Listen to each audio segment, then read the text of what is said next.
Yeah. We were spinning records at fraternity and sorority parties, Yes, let's go. I'm getting there. So this Jack Killian. Oh, I got a little sound effect. Look at that. Jack Killian. It is not what you do, but who you know that knows what you do. We've got some Hey, I'm Luis. And I'm Luis. And you're listening to the Content is Profit podcast. So, how do businesses and creators like us, who did not cheat with hacks and tactics and don't want to be stuck in the content wheel of death, how do we build a modern media team and profit from our content? In this creators economy, pre-filled templates and content calendars have become the solution for those that are not willing to put in the work and build a real business. Those that get rewarded are the ones that create and control their own process. That is right. Content can be either a distraction or your biggest lever. Here, you will learn to develop the systems to create consistently, build trust with your audience, and get the attention of those that are willing to give you money. Go to contentisprofit.com and join the community. That's right. FONZI. What's up? What are we talking about today? Tell me more, please. Today we're talking about how podcasting is helping today's lawyer, right? And other small businesses. I don't know if I spilled some of the surprise by small, saying big that. businesses, any businesses, and now I'm just saying you spilled all the surprise. But anyways, hey, do we have a sponsor today, FONZI? Indeed, we do. Thank you for asking, You're good welcome. sir. And today's sponsor is your own, the BIZBROS. Yes, we sponsor our own podcast with content momentum. And you might be asking yourself, what is content momentum? Well, if you produce a long-form piece of content just like this one that you're listening to or watching, and you want a plug-and-play team that can multi-purpose it and maximize your effort, let's go. Slide in the DMs. We're here to help you out at BIZBROS Co. on Facebook, on Instagram. Guys, go ahead and follow the show because every Tuesday, Thursday, and Saturday, these interviews are dropping right on your phone with incredible value so you can take action and take your business to the next level, whether that's 5 figures, 6 figures, $1 million. The advice is right there, baby. Let's go. That's good. That's good. That's pretty good pivot. Guys, and if today's guests help you take one step closer to your goal, please don't forget to share this episode because you might be doing the exact same thing for somebody else. And don't forget to leave a 5-star review. Episode 202. Getting closer to a 300th episode. Really, FONZI? Yeah. Hey, 98 to go. Here we go. And today we bring you a really good friend we met through our PodMax family. And later, he had us over on his podcast, The Accidental Entrepreneur. That is right. And we had an incredible time. He is an incredible podcaster. I hope you're ready for some golden boulders as he'll share his experience on how podcasting has helped him build key relationships within his law practice. Not to mention that he is an incredible and valuable advisor for many entrepreneurs and small businesses. He's consistently helping business owners make better decisions and improve their chances of success. So if you want some legal advice, you know who to call, baby. That is right. I feel like we're going to have to do some disclaimer here at some point. We'll see about that. But please welcome host of The Accidental Entrepreneur, owner of Beinhaker Law, and new college dad, Mitch Beinhaker. Hey guys. What's up, Listen, Mitch? I just want to clarify, I'm not a new college dad. This is my second kid going. Oh, look at that. Let's go. So you're a veteran at this point. Come on, FONZI, get your facts straight. I know, We're just chatting behind cameras, right? And you were telling us all this crazy story on how you guys dropped your daughter off yesterday, like this, SUV plus the trailer and driving back at 2 a.m. So thank you so much for making it to it. No problem. I wouldn't miss seeing you guys. And I've learned that all different colleges do it better or worse. This one did not do it better. So. Did not do it better. Yeah, that's awesome. Feedback, So if you're that college, you know what to do. Anyway, Mitch, first of all, wonderful experience we had on your show. Thank you so much for having us last week. We had such a blast. So guys, please go ahead and go follow The Accidental Entrepreneur. There's incredible energy, incredible value that Mitch is providing there with your team and in that interview, us obviously. Anyways, enough about us. Tell us about you, Mitch. Tell me a little bit of your backstory. Why helping businesses? Why business law? And then later, why publishing? Right? I think that's a super interesting mix. Okay, well, we'll get to publishing last. So I've been an entrepreneur since I was a kid. I used to have businesses during the summers, and I used to, make fishing rods and tennis rackets. And I had a detailing business through high school, which I sold from to college. We had a DJ business we bought from in my fraternity, there was a DJ company. The guys were graduating, so we bought the company from them. We changed the name actually to Shut Up and Dance, which was kind of fun. Yes. And we used to spin, in those days we actually had records. Vinyl's kind of back now, but it was gone for a while. So we were spinning records at fraternity and sorority parties. We would go to different colleges. I was up in Cornell, so it was upstate New York. And we used to drive around and do stuff. So I sold that. And then I've always been interested in business and planning and all that kind of stuff. So when I went to law school, I went to law school really because I didn't know what to do after college. So I was with a buddy of mine one night, and he's like, I think I'm going to law school. And I was like, okay, I'll go to law school too. So then 2 weeks later, he bailed on law school. He's now in the real estate business. And I decided that I would take my dying grandmother's wish to go to law school. That's what, by the way, that's, guys, when you're Jewish and you have a grandmother, that's her dying wish, is that you go to law school or medical school. So it has to happen. So I was not good at science. So I went to medical school. I went to law school, and in law school, I became interested in tax and planning and small business. And, one thing led to another. I came out of law school and I got jobs working for some law firms, some financial planning firms. My father's been in the life insurance business for a long time. I went to work with life insurance companies doing a lot of planning. And usually those guys, there's a lot of planning that goes on around the products that they sell. So I was traveling around the country talking to different groups around the country about charitable planning and estate planning and business planning, all kinds of stuff. So it just kind of, worked its way. And now 30 years later, I've been practicing. So my practice now is really just a solo practice. I've had partners over the years, but solo practice. I work with, small business owners, helping them, start, form, grow, merge, bring in new partners, retire, sell, all that type of stuff.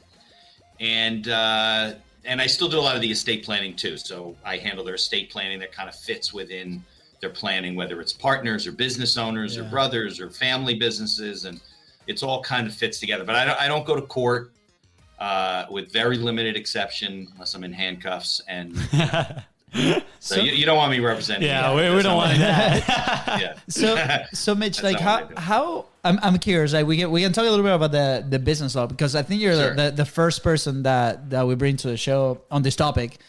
When we started the business about 6 years ago, this was probably the last thing in our minds, right? Like on our minds, we're like, we don't even. I didn't have an idea that this even existed for that, like, because we're not looking that. My only experience with business law has been a class that I took in the community college that I went to. You probably learned a lot more than you think you learned. Who knows?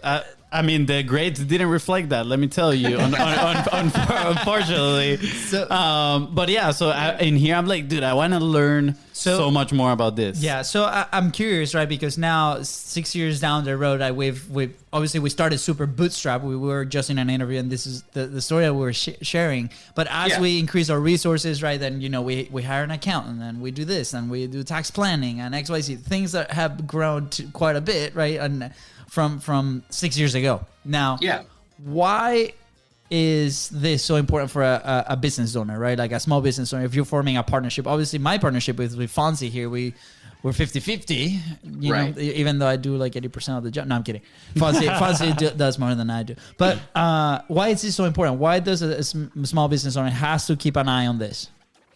Okay, and I'll preface my remarks in saying that I'm barred in New Jersey, right? So for the most part, with the exception of like federal tax planning, I practice in New Jersey for New Jersey business owners. But the answer to your question is more of a universal answer because it's true in all states. Okay, if you own a business, if you're out there in commerce, you're selling something, you're providing a service, you have potential liability that you can be exposed to. So operating as what we call a solo proprietorship, which you can't do that, the two of you, because you're partners, but you could be a partnership. You don't have to be an LLC or corporation. Exposes you to personal liability. So if you're dealing with somebody and you mess up, or something you do or sell hurts somebody, they can sue you, and they can sue you personally. So if you have an LLC, a limited liability company, and available, I think now in every state in the country, but certainly most, 98% of them, or you have a corporation, they have to sue the corporation or the LLC. They can't sue you personally, short of like committing fraud or things like that. But if you're following the rules, they can't sue you personally. Now, you also should have insurance. Obviously, you should have a business owner's policy, a basic business owner's policy that has liability coverage and things like that. But basically what it gives you is an attorney that's going to defend you by the insurance company if somebody were to sue you. So in very few instances do I recommend anybody operate as a sole proprietor. Okay. Now, maybe you're just getting started. You're toying around with your idea. You're a sole proprietor. Start out just your name. Maybe you register a name in your county or with the state, depending on how your state works. But very few people should really be operating as a sole proprietor, because to set up an LLC in most states, it's a couple $100. You can usually do it online. I wouldn't recommend that you don't use an attorney, but if you don't, you can go to some of these services like LegalZoom, but it's giving me hives just talking about it. But you can, and for surprisingly, for about the same money you would pay an attorney to do it for you, they set it up for you and you get no legal advice. So be careful about that. But there are services out there that you can do it online and not leave yourself completely exposed. So that's the one side, the liability side, right? And there are some tax advantages, both at the state level and the federal level, depending on how you're structured. You can take an LLC and treat it like an S corporation for tax purposes. You can treat it like a partnership. There's S corporations, but that's a CPA, an accounting discussion with your accountant who's located in the state in which you do business, right? Yeah. The other side of it is if you have a partner or you have multiple partners or you have family members that you deal with, putting things in writing and having agreements is really important to the success of your business. First, it avoids problems fights between the two of you as to, you tell me Fonzie does more work than you. So he's winning the game. But I get a lot of times where brothers and sisters and siblings end up in business because maybe their parents started the business and it's not 50-50. It was supposed to be 50-50, but now one of the brothers is, going out and driving his car around and getting haircuts during the week and whatever, and he's not really doing his share of the work, and they have nothing in writing to deal with it. But you want to have the rules set when you're still friends and everyone's getting along, and this is how we deal with it. And you want to have things that say, okay, what if we don't get along? And what if we fight? How do we resolve that? That's true too. If you're dealing with customers, you have selling things to people, you should do it in writing. If you get to the point where your business is big enough where you're concerned, well, what happens if one of us dies or one of us becomes disabled or one of us wants to leave the business? You should have what's called a buy-sell agreement that addresses basically 4 issues. One is if you get sued. 2 is if you want to walk away from the business. 3 is if you become disabled and can't work anymore. And 4 is if you pass away and die young prematurely. Okay. So you deal with those things. You can buy, in certain cases, you can buy life insurance if you're young between the two of you. So if one of you dies, you're not in business with your brother or your friend's spouse, and she gets money to walk away. Sometimes that's not an option, but it's things to look at. So that's why it's really important when it comes to law to know the law and be set up properly. You also need to know the laws, how it applies to the industry in which you work, because you may need a license from the town or the county or the state in which you do business. You may need to follow certain rules if you're dealing with a consumer product, or maybe you want to protect the name. Content is profit, so you may want to file a trademark with the U.S. Patent and Trademark Office, which you can do online these days. You may need an attorney. You can do it yourself, but you can get a registered mark. Maybe you invented something. You want to get a patent.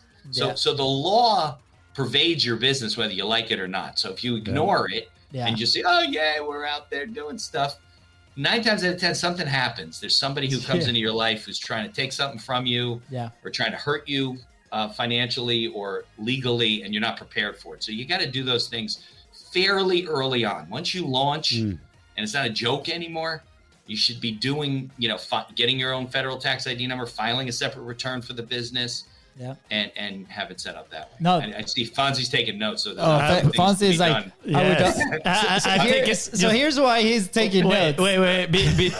I've taken more notes than I took in all my class of business law in the community college, right? So here's why he's taking notes, because like he gets to be the creative and the fun brother, right? Like the integrator operator, like it's me, it's this guy. So I'm the one that I gotta cover my booty right here. I'm the one that's been handling all that for the last like 3 years, and this is so cool. Like we have listeners in New Jersey, right? Like so, this is so cool. So if this applies to you, please get in contact with Mitch. Like we're gonna put all the links right below.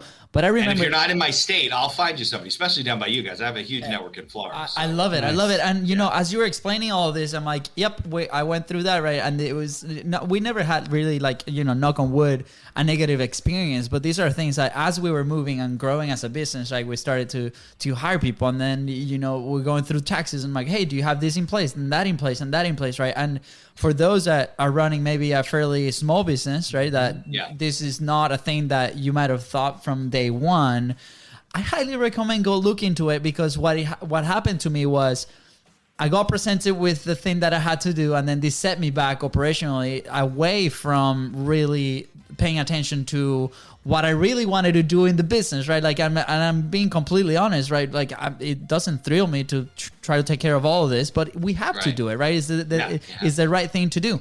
So I want to encourage you to take care of that early on, because you're gonna be set up to do what you love and follow your passion and with your business and serve more people, because you are protected, right? Like it's like that is story, or that when you're in the plane, right? Like, and the oxygen masks come down, right? They tell you put your mask first and then put it in the person next to you or the kid, because you gotta be okay first before you take care of the others. So Mitch, thank you so much for this massive crash course on BizBROS. Again, like, please, that was just the beginner level. extra beginner level that clearly FONZI missed in college. So. Mitch, I love this. And just so you know, one of the things that I wrote here was haircut joke, right? Because you were talking about the haircut. I was like, clearly my brother is the one getting haircuts over here. I know. But Mitch, I love this, right? And it actually, I think this would be such valuable content. I feel like you can become the Robin Hood of entrepreneurs, man. You can create all this incredible content, educating people about business law, right? The importance of having everything in order when you are, you know, building something that might be important to you, right? And my mind actually goes to this guy that I found on TikTok, that he is not a lawyer, just so you know. He's a business owner, but he has experience with this type of stuff. And he creates these videos where he just like illustrates them on paper, and then he just records and has like and has like a voiceover. Like whiteboard animation almost. Yeah, but it's drawing. He's drawing. So he just draws it on a piece of paper, and then he does an artist. A voiceover, right? And when I saw his videos, I was like, man, this is so cool. Bite-sized, educational, about things that most entrepreneurs actually do not discuss. Because let's be real, most people out there online, they're discussing how to scale, how to sell more, right? Like it's all boring. This thing, because it's shiny. Exactly, is the cute thing, right? But if you can make this content, right, in a way that people want to consume it, they want to be educated, and the way you presented it to us is that, hey, look, there's a good amount of risk if you don't have these things covered. Huge amount of risk. Exactly. Right. When people understand that, I think that's when you get interested. And again, going back to my college class, I did not see that. I'm not going to lie. That professor didn't sell business law too good to me. Right? I mean, I just went in the class. He's not a practicing lawyer. He's a professor. So that's the problem. Exactly, right? I was like, oh, man, like if you would have shown me the risk of not knowing this information, I would have been way more involved, right? I probably would have been way more interested in that class. So I think I see you creating all this content, right, for people and getting them all excited about it, and you becoming an incredible resource for entrepreneurs. Now, that being said, you do create content, right? You have you're the host of the Accidental Entrepreneur, and I mean, what is it? Over 170 episodes? Yeah, I'm the whole staff. I do everything. Look at that. Yeah. So where did the motivation to start that podcast came from, right? Like, why was it that you built the Accidental Entrepreneur? I mean, I can tell through your past, right, tennis rackets, DJing, all these things that you need to do, right? Kind of like what the name comes about. But yeah, what motivated you to start this, and what is the purpose of it? So you want the whole like dirty story and the secrets that Yes. Of course. Okay, so so as a lawyer, right? So I've been practicing for like 30 years, and it probably took me 25 years to realize that as a lawyer, you really should market your services and get yourself out there. And now with social media and everything, it's easier to get out there. But a lot of lawyers are not good at that. We don't get any training. If you go to most legal websites, they are billboards on a highway that nobody's driving down, and they don't do anything. And when you get to the website, they don't engage you and bring you into the legal world, because a lot of it's boring. So I listen to podcasts. I listen to a ton of podcasts, business podcasts, history podcasts, all kinds of really cool stuff that I found online that I kind of stumbled upon and over the years. And then about 2.5 years ago, I saw it, maybe it was a Pat Flynn video or something else about podcasting. And they said, you can start a podcast for $75. I've told this story before, so if anybody's listening. Yes. And I was like, don't you need like you guys, don't you need like a board and a studio and like a guy holding a mic over my head and doing the editing and all this stuff? So I was like, okay. And I had partners at the time, but I figured for $75, I could do whatever I want. So I got $75. We bought like a really cheap, like USB hub. I had a little laptop. We had a couple of these mics. They were USB mics. These are XLR, but these are better mics now. And the sound was terrible. So I started doing this thing. So like you said, I said, well, what am I going to do? I know this great content. Let's help people if they need to do legal things on their own. Like you got to go to court because you got a speeding ticket, but you're not going to pay an attorney $1,500 for a $30 ticket or a $50 ticket. You want to negotiate it down, or you do have to sue somebody, maybe in your business. And they owe you $1,500 or $2,000. It's going to cost you more than that to hire a lawyer for your business, right? Now, there are circumstances where, as a business owner, you have to have a lawyer. You can't represent the company yourself. But for the most part, usually small claims court, you can, okay? So I was putting all this content together. I'm scripting all this stuff, and we're recording it. I had partners at the time. So a buddy of mine listened to it, and I said, what do you think of the content? He goes, oh, it's really helpful. And I said, well, what do you really think of it? He goes, it's totally boring. Nobody. And I said, you sure? And he's like, yeah, it's freaking boring. It's important, but it's boring. So I said, well, that's not going to work. So he scrapped that whole idea. And I was talking to a friend of mine. He was my first guest. You go way back. You guys are on 202, right? Yes, sir. So I recorded 187 today at one. Yes, so go. Let's go. I'm getting there. So this Jack Killian. Oh, I got a little sound effect. Look at that. Jack Killian was my first guest. First 2 episodes. It was 2-part. So I said, Jack, come to my office. We're going to do this podcast. He says, what's a podcast? And we're going to record. So Jack's like in his 80s now.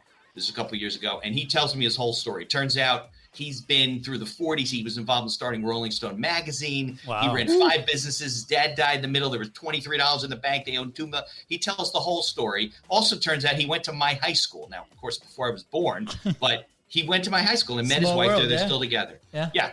Small world. So he tells his whole story. So I'm listening to his whole story, and I'm like amazed at it. And I was good at it, good at interviewing. So I said, you know what? That's what I'm going to do. We're going to tell the story of entrepreneurs and business owners and people in the small business industry that bring information and make it interesting to tell and share our stories and help people get a hold of their business, about writing a business plan and doing all these things legally, but make it interesting.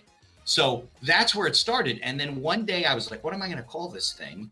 I was like, let's talk legal. I'm like, well, that's boring. So I was thinking of all these different things. And then you guys are young, but there was a movie called The Accidental Tourist.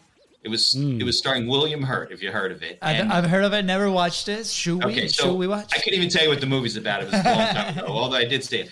And something must have popped up on Netflix, and there was like The Accidental Tourist, and they showed some other movies. I'm like, that's what it is, the accidental entrepreneur, because I get more people that come to me after the fact and they go, listen, I started a business like 3-4 months ago, 5 months ago, a year and a half ago. I got to shut down. We're going out of business. We got a lease. We rented equipment. We had all kinds of stuff. I don't know what to do. And I go to them and I say, well, what does your business plan say? And they go, what business? Well, I don't have a business plan. Yeah. And I go, that's the problem. They're going into business without a plan, totally haphazard. So I said, I'm going to put the message out there that we're going to help people learn from all the people that have tried and failed and succeeded and so forth. to get a hold of their business and improve. I'm a lawyer. I'm never going to guarantee anything. Improve their chances of being successful. And there are tried and true principles for you to follow to be successful from a legal standpoint, and with regard to what you guys do from a content and marketing standpoint. Yeah. None of the lawyers do it. So that's the message that I am going. So when I guest, I talk about putting things in writing, and I do a lot of research on memory and how your memory works and why you never remember things properly, and how the law thinks you do remember everything properly, which is a big problem. Yeah. That's what I talk about. And I enjoy podcasting. So that's become like the wheel, the center of my content marketing. Yeah. And then I do blogging, and I guest, and I speak, and I put together some ebooks here and there, and I'm working on a book. Cool. And so it all kind of feeds off of that. But that's kind of where I came from. And I'm not suggesting everybody should do podcasting. That would not be good for you and I. But if you really want to, if you like talking on the mic and you like all this cool equipment, it's not too expensive. Although your board's more expensive than mine. My board's only we'll share about we'll show about the board in a second. I have the Yamaha, and but I can't do sound effects. And if you enjoy that stuff, that's great. But it's something, if you're going to do podcasting, for example, whether you're a lawyer or you own a store or you cook or whatever, you want to be consistent about it. You can't write, like you guys said, content is profit. It's not because you put out one blog. Yeah. You got to be consistent about it. So you got to do something that is something you can continue to do. When I was doing the podcast for law and I was writing things, it became very clear to me that in 6 weeks, I'm going to be out of content, right? I want to repeat what I'm doing. So when I hit the road with, okay, I'm going to get guests, I don't have to do a lot of preparation. They provide the content. I was networking at the time because of COVID and was finding guests everywhere. Now I've hit the circuit of PR people, promotional people that want to place people on podcasts, and I get guest suggestions. Multiple guest suggestions every single day of the week. Oh, boy. Sure you guys do too. Most of them I reject, but I do find some very interesting people, and they have businesses or experiences, whatever. And I bring some really cool people on to the show to talk about what they did as an entrepreneur, how they got started, what they're doing now, and share their ideas.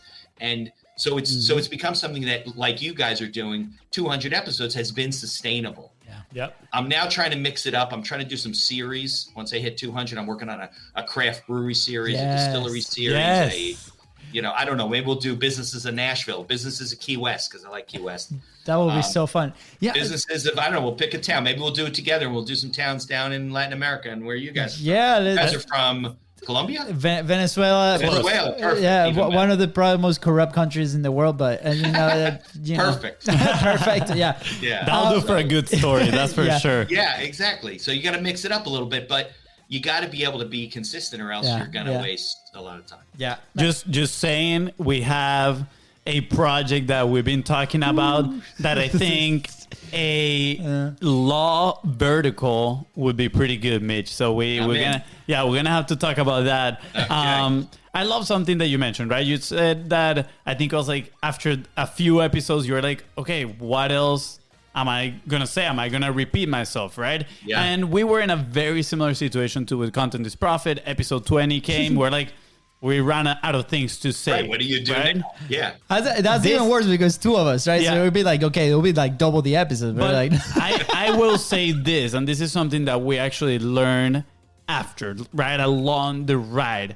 You can craft the same message in many different ways, right? And a reminder that you are the only one that listens to 100% of your message, right? So somebody, let's say we're talking about what to do with your business if you die, right? Right. A hook. I mean, you're not gonna do, but like, what other people are gonna do? Yeah, right? what do it before? Yeah. I mean, did you live anything in writing? Whatever. The point is, if you're dead, this podcast is made for you. exactly. So that's the amount of reach we got. But FONZI. We reach dead people, man. we go beyond the living. Yeah. The point is, we can talk about that topic multiple times, and guess what? Yeah. Maybe somebody caught it on episode 1 but somebody might have skipped the first 100 episodes, and when we reference it again and talk about it again on episode, 150, they're gonna be like, wow, this is pretty cool, right? So sometimes it does get overwhelming, the fact that it's like, oh, I'm gonna have to repeat my information. And it happens when we are guesting on, even when we get different people on the podcast, because we share the same stories over and over again, right? Yeah, me too. Yeah. So I just wanted to add that in there, so people don't think they always have to be doing or saying something different, right? Because repeat your story, right? Being top of mind is part of the process of publishing and I think creating you guys, content. it's a big part of your message, and a lot of people don't realize this. You should be repurposing your content, taking snippets out, whether you're doing a headliner or you're putting, throwing a blog out or something on LinkedIn or whatever, just to share older episodes and bring things up.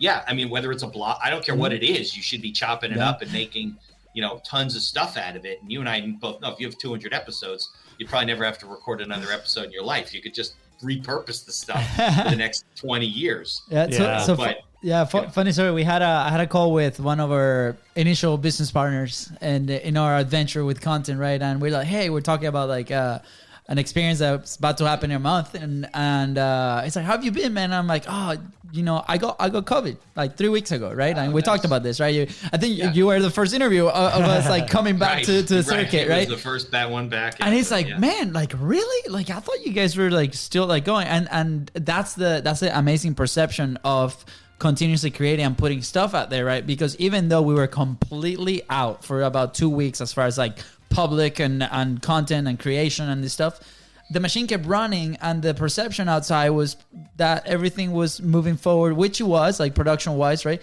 But content wise, it was still out there. So I want to encourage everybody, right? Like, let's figure out a way to create that safety net. Now, I want to highlight something that you said at the very beginning, that I think is super important. And is I love that you brought it on. You said that you were consuming podcasts, right? And then you decided to start there, right? And I think that has to be highlighted big time, because the content that we consume is content that we enjoy. Now it's gonna the friction level to produce that is gonna be a lot less than trying to tackle a new platform, right? So a lot of people out there, what happens is, oh, okay, I gotta create content, right, Mike? Okay, and then they start looking online what to create or how to create, like what is the shiny object? Should I be in TikTok? Should I be in this? Should I be on that? Should I write a blog, right? And there's different steps that we have to follow. It can get overwhelming pretty quick. Of course. Well, that's what I tell people. If you're a good writer and you like to write, do blogging. If you want to be on video and do some funny stuff and do a little video, you go on TikTok or YouTube. Whatever fits you, because you're right. It's a marathon that you won't be able to run if you don't enjoy it and you're always looking for stuff. I've gotten to the point where I really don't have to look for stuff, but I'm just like you guys. I schedule stuff out. I have episodes recorded and ready to go out through September. End of September, actually. Exactly. And you can schedule it all. You can schedule your blog posts. There's ways to do that, to have it come out. You don't have to be that day. You guys do live content, but you don't have to be that day posting and sending out your blog. You can schedule your newsletter, your email letter. You're good to go. You're posting the whole thing. But yeah, man, like I think your story is so powerful, because you're also in a market where this is not common, right? Like, I don't know, maybe it's becoming more common, but it's not. Like, we had a conversation with a local lawyer. What, in law, you mean, in the legal profession? Yeah. So we had the only ones are service companies that service lawyers and trying to reach lawyers. There's one guy in the Midwest. His name is Mitch, actually, Mitch Jackson, and he's got a podcast called the Mitch Jackson Podcast. He's the only guy I've found that has. Yeah. There are probably others, but. You know what I feel why this is so important, right? Like in the world that we live now, right? You have a decision to make, right? Like if you're a business owner, there's a lot of decisions that you gotta make, right? Like I come home and then Kate is like, "Hey, what do you want to eat tonight?" I don't know. You make the decision, because I've made so many decisions. It's decision exhaustion, and she doesn't think that's a real thing, but it is. Anyways, so to make a decision, right, we have to be educated, right? Like clearly, if you're an entrepreneur like FONZI doesn't pay attention to business law class, that distance is gonna be way bigger, right? So that's where you come in, because you are feeding information to get to that point. At the same time, you're building trust, you're building rapport, because you're likable, you have the show, you're being consistent. That line of people, there's going to be people ready to buy 9 months, 6 months, 3 months, 1 month, tomorrow, right? And then those people are going to start feeding through that line of education that you're creating to get to your point where you can really help them with their business. So this is why it's so important right now. If you're any kind of business, service-based, any kind of business, this is so important that you need to be publishing and putting your message out there. So Mitch, I want to say thank you because you're the example of this and you are doing it. And I'm so excited that we were able to connect. So on that topic, I'm curious on what has been the impact of publishing and podcasting in your business, right? These relationships that you've managed to build. Well, it definitely took a while. I was getting a lot of play. People were commenting who knew me and knew my networks. But now, since I've been doing it for 2.5 years, enough episodes and information has kind of passed around, sharing of posts and things like that, that I get a lot. I get leads all the time from people. I get referred, they're like, well, this person told me about this because they heard about this and they listened to your episode or whatever. And it's not always direct. A lot of it's indirect, but you have to keep going. And also as part of the podcast, and you should do this for any content you're putting out, I've built an email list over the years. So I have 2,500 plus on the list, and I'm always adding people and trying to connect with them and have them subscribe to the newsletter, which they're more than welcome to do. They go to beinhakerlaw.com. The thing pops up, I think, at the beginning. But the link's right below. All you got to do is scroll down. Exactly. And mine pops up in the front. So but you got to do that. That's part of the whole process, right? You can't just put content out and expect people to find it. You want to create a keep in touch program. There was a book I read years ago. I just recommended it to a friend that the current version, and they were like, oh my God, I've been looking all my life for this book. So write this down, Fonzie. You're ready. It's called The Referral of a Lifetime. It's like 100-page book. It's a story. It's written like a parable, like a lot of these, gung-ho type of books. And it's a story about a woman that goes into a coffee shop. She's struggling with a business. She goes through this journey of meeting these 4 or 5 different people who all give her suggestions at how to keep in touch with your customers, with your contacts and people, and how to build a keep in touch list. Now, 15 years ago, it was hard. You had to send out postcards. You had to mail to people and send out. Now it's easy with email and everything, but I highly recommend the book. I don't get paid for it. I don't even know the author. And it is all about building a keep in touch program. It even has a sample letter in there. Like if you say, well, my God, I haven't, reached out to all the people I know in years. Yeah. There's a sample letter to say, hey, listen, we haven't done a good job of keeping in touch with the people that are important to us, that we do business with, that we love and care about. But I'm making a promise to you now that will not happen again. And I've taken the liberty of adding you to our mailing list. If you want to be removed at any time, you can unsubscribe, that type of thing. And it's a powerful message because a lot of people miss that step. What they do is they create content, especially lawyers, and they post it somewhere, or they write a blog, or they have an ebook or whatever, and they do repurpose it sometimes, but they're not building a list of people that are raising their hand and saying, hey, keep in touch with me, so people hear from me twice a week because of the podcast, sometimes more. Some people unsubscribe because they're like, Mitch, I don't like to hear from you so much. I'm like, okay. But I stay top of mind, and that's really important when it comes to doing all this stuff, because that's how you stay top of mind. You got to stay in front of people. Absolutely. I love that word. Top of mind. Well, that's top 3 words. But just one word. Top of mind. Top of mind. That's top of one mind. word. But the I think it was like about 3 weeks ago, I was reading this book about networking, right? And probably the phrase that stood out the most was kind of like that typical phrase that a lot of people say is not what you do, but who you know, right? Always. Well, always. In this book, they added one extra piece, which was, it is not what you do, but who you know that knows what you do, right? And that is so important. And, important. Podcasting is a great tool for that, right? So managing, actually getting to know more people, and they now know what you do, plus what you're sharing right now, which is how do I manage that relationship after, right? Because that, and I think that's a very important point that a lot of people miss with podcasting, which is there's a relationship after the podcast, right? That you can leverage, and not only you, but for the sake of everybody involved, right? You can give them referrals to them. They can give you referrals to you. Maybe there's no referrals involved, but maybe one of the other becomes a client. Who knows, right? There's they just share your episode, and eventually it gets to somebody who reaches out to you. Exactly, right? That's There's so much upside, and there's so much missed opportunity right there. I mean, I cannot tell you how many times we've talked to people where they're like, how do I get in more podcasts, right? And we're like, have you asked the people that you've been on their podcast if they got somebody else that they could introduce you to, for example? And they're like, wow, I never thought of that. And it's like the most simple thing, right? And you know, there's all kinds of guesting sites where you can register for free. Yeah. Exactly. So I find it, I mean, I love the relationship aspect of podcasting, even content creation in general, especially nowadays. You start seeing it. It's very trendy, even on the music side of things. All the music that's coming out is collaborations, and they have their own podcast shows, and they go on these morning shows and whatever, but they're all doing collaborations. Is the name of the game, whether you're gonna do YouTube, whatever, collaboration, because now you start tapping. I've done a lot of collaborations with other podcasters and stuff. You know, I was telling you before we were on with I was on Esar Metis. I was on his podcast, The E-Tribe. Yeah. And we were kind of doing a dual episode, so we both released the thing. But he said to me, and I knew this already, but he said to me, you know, when you do this stuff, especially podcasting, it's like magic. If you just keep doing it and you're just putting out good content, you keep connecting with people, it all comes back.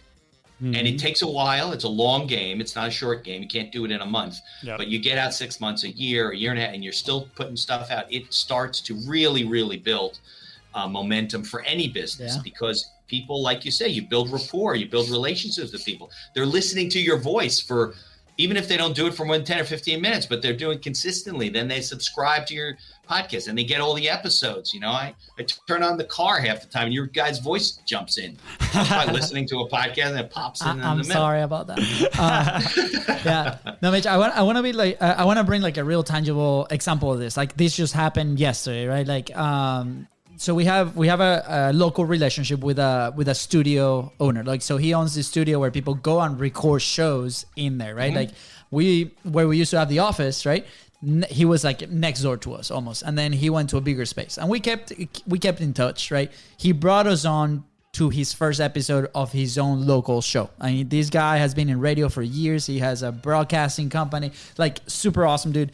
And then, but we never like brought him, like, you know, like we offered and he's like, no, I don't think it's like my time or whatever. And then we booked a guest on. He was waiting for the time to shine. It's the time to shine, right?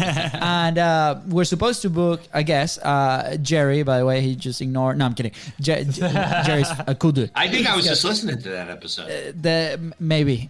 So we're supposed to go to this studio and then Jerry reschedules, right? He's coming next week, but Gary was there and we're like, Gary, let's do the episode with you, man. Let's talk about podcasting, right? And he was like, absolutely. So he jumped in and we did it in his studio, right? So we interviewed him at his studio, podcast suite, incredible stuff. And then we're like, we send him the content. He calls in. He's like, hey, you guys, can I have the video? Can I put it in my website? Absolutely. Let's do this collaboration, right? We put him in there. And then he calls a couple days later. He's like, guys, I just need to say thank you because like the video that we created together has brought in so many calls because we were asking him things about his business, right? So he's like literally active, like educational promotion / awesome experience and brought all this business, right? And good report. And then now we have a free pass literally to go to his studio and record literally anytime we want.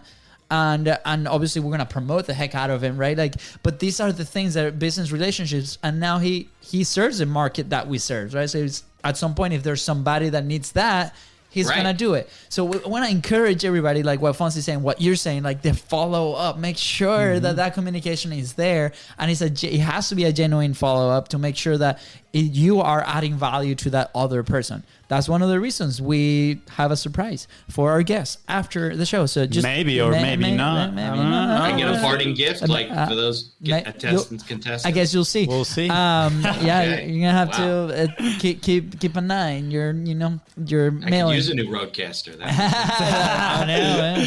Look, imagine if that'll be the present. Imagine you get to your home right after a long day of work, and there's a big bug. Yeah. You need a bigger sponsor than the BIZBROS for that one. Come out of your pocket. Who knows? Who knows? You know. That doesn't make financial sense. Roadcaster. That doesn't make financial You want to sense. get someone else to pay for it. Yeah. True. Hey, That is right. Yeah, Road, we're giving you a shout out here.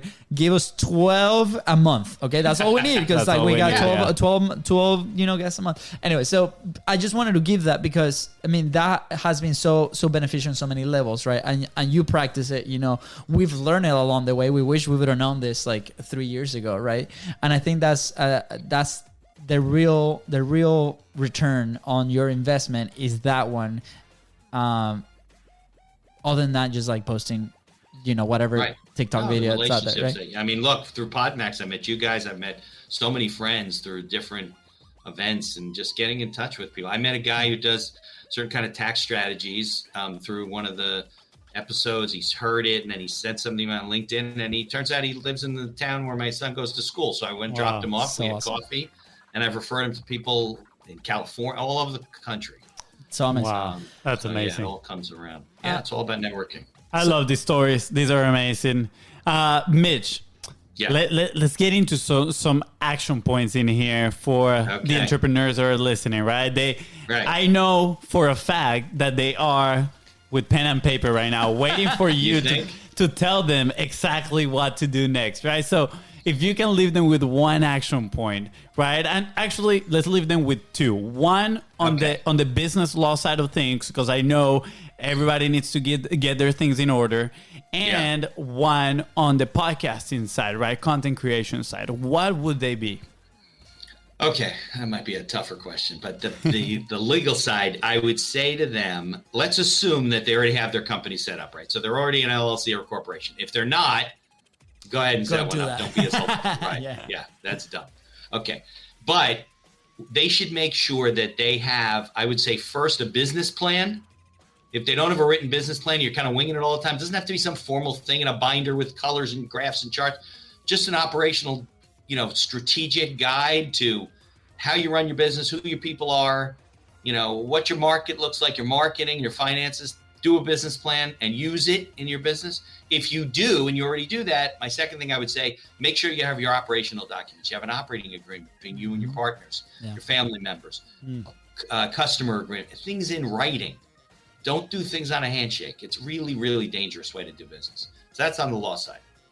Okay? Perfect. The other thing was the podcasting. So what am I going to say about podcasting?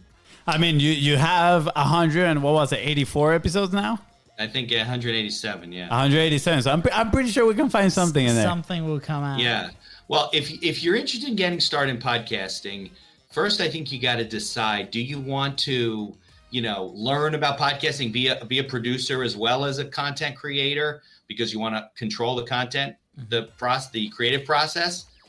And there are ways to do it where it's less intrusive to your life than more intrusive. Or you really just want to get on the mic and talk to people or say what you want to say and then go out and hire a team like yours to do the editing, do the promotion, and get it all done. Or you could do somewhere in between probably. They could have you guys do the promotion and they could do the editing. I don't know.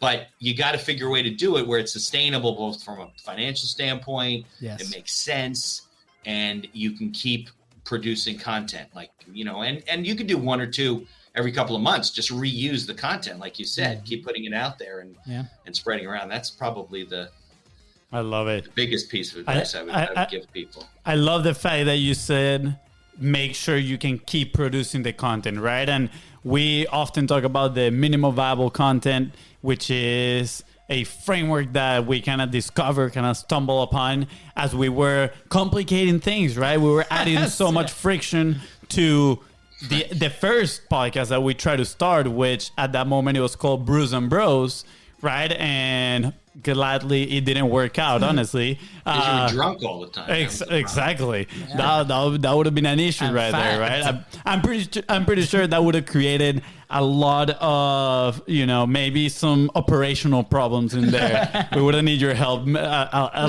lot sooner, Mitch.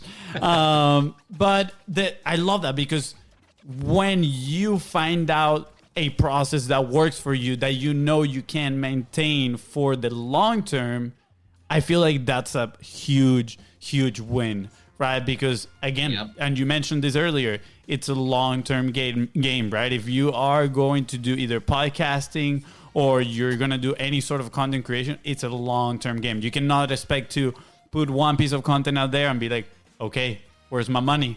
Right? It doesn't work like that. Exactly. So I really appreciate those tips. Just so you guys know, we're gonna leave maybe a cool surprise in the description. So make sure you scroll, tap all the links, follow Mitch everywhere. Mitch, where can they? I almost skip a question. I was about to call you out, but Mitch, it is it's probably the most important question of the entire show. Where would you be if you did not publish? Where would I be? Well, I'd still be here, but I would have no business. And like a lot of lawyers, you're scrappy about it. You're reaching out to your buddies. You're going to bar events. You're talking to people. You're hoping that you run into somebody and find business. But you need to have it's part of your funnel, right? Because regular content brings in regular business. You have to have a regular stream of business. I would be struggling because I've been there. Yes. I love it. And we have been there too. Yeah. The wake up call was meeting with 8 people, and they were like, "Where is your content?" And we were like, "Oh, punch." Yeah. I mean, that's the thing. It's an epiphany, and hopefully, people learn from you sooner. They don't have to go through the pain that you went through, or me, where I was like, "How come I'm not like people aren't just knocking on my door and they need legal work all the time?" There's thousands of lawyers out there, but they call me not because I'm the best lawyer. I am the best lawyer. But beyond that, they don't call me because I am a good lawyer, but there's a lot of people out there just because they think of me or they heard about me or they listen to a podcast or they heard me on your show or they got recommended from somebody. You have to have all these things going on at the same time. That's I love that. And the fact that the reason why we ask that question is, to put it in perspective for people, right? Because sometimes they push it too long. There might be, some fears, some false beliefs here and there that are stopping them from starting their publishing journey. And, the sooner they can get it started, the sooner they can get things moving and into momentum is going to be better for them. So that's the reason why we ask this question, right? Honestly, every single time we ask it is also a reminder, right? A reminder is like, wow, we cannot stop, right? And hopefully for you, Mitch, as well, it makes you look back and be proud of what you've done. 187 episodes, right? That's absolutely amazing. So thank you so much. What, Luis, FONZI, because you're both Luis. I do want to say one thing, because the guy on my podcast at 1:00 today brought up a point. I thought it was a really good point, and you just said something, right? I don't want people to take it that they got to write a business plan, they got to do all this stuff as a reason for them not to do things, right? You can't wait for all the lights to turn green to head towards town because it's not true. It's not going to happen. Yep. You just got to get out there and do it. The podcast wasn't what it is today right from the get-go. So you got to start putting out content. It won't be perfect to start. Your message will change. Your branding will change, but you have to do it because preparing to do it isn't getting you anywhere. So I don't want people to take the message from me that says, well, Mitch, I need a business plan. So I better sit down, spend the next 6 months writing a business plan, make sure it's perfect. Don't. Keep running your business and do that at the same time. Yes, absolutely. Fail forward. I love it, right? I mean, we're going to make mistakes. There's going to be challenges and we learn along the way. But just like you mentioned, if we wait to have it perfect 100% to launch, we're never going to do anything. Nope. So just get started. And you guys didn't do it either. Your whole thing progressed. Yeah. Oh yeah, absolutely. I mean, Bruce and Bros, we try to make it as perfect as we could. Guess how many episodes of Bruce and Bros are out there published?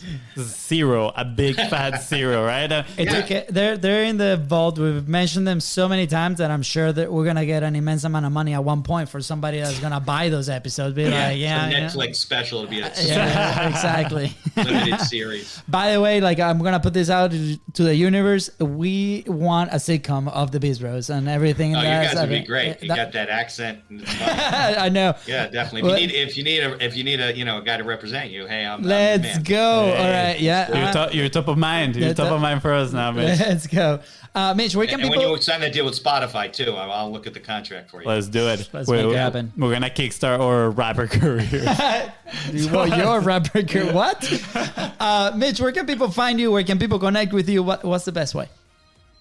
The website's beinhakerlaw.com. I'm actually in the process of kind of splitting off my personal brand from the website, but right now it's beinhakerlaw.com. There will eventually be mitchbeinhaker.com, but you can follow the podcast and me on social media, LinkedIn, Facebook, Instagram, Twitter. I think we put it out there. Probably those. I think I have a Pinterest account, but I don't think I've posted too much on it. But I'm easy to find. And if you go to the website, you can join the mailing list too. Awesome. Thank you. Thank you, Mitch. So that is www.beinhakerlaw,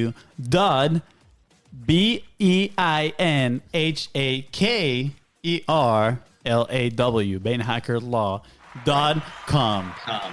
The crowd just went crazy. Good job, man. Thank you. I did crush spelling bee growing up. Just throwing that out there. There you go. Oh, boy. Not like I was watching it in the computer as I was spelling it.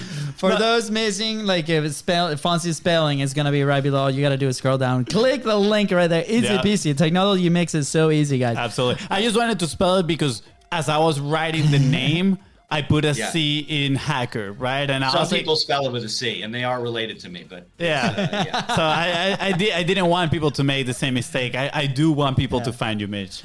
Right, I appreciate it. Mitch, as we wrap up the show, anything else that you want to add? No, I think we've covered a lot of stuff today. That's I'm good. excited about working with you guys, and I'm excited about what people can do for podcasting. And if you got any legal questions, send me emails, and I'm always available to chat. And I do Zoom calls for free. I'll always do a 20-minute, 30-minute free consult. If somebody wants to talk about any kind of business problems they're having or tax planning or whatever. Always available. Let's go.